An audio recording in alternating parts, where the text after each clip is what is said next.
nagmamantika na ang kanyang gata, pambansang panlahok.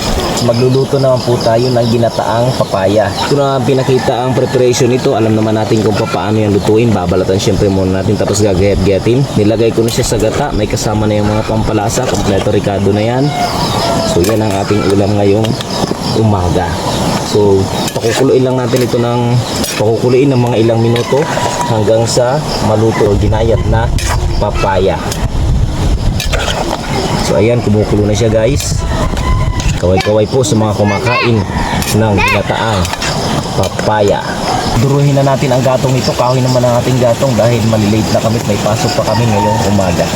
Malapit nang maluto ang ating ginataang papaya. Kumukulo na siyang mabuti dahil dinuro natin ang gatong. So maya-maya pa maluluto na ito. Una ang ating ginataang papaya. Tingnan nyo naman, ayan, nagmamantika na ang kanyang gata. Kitang-kitang lutong-luto na at malambot na rin ang mga ginayat na papaya. So ilalagay natin yung pampinalig lang natin ito.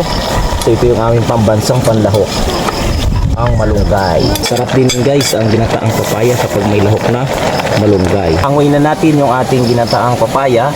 Lalagyan natin siya ng sili para meron na namang panibagong sipa ng anghang sa umaga. Luto na ang ating ginataang papaya. Kain po tayo guys.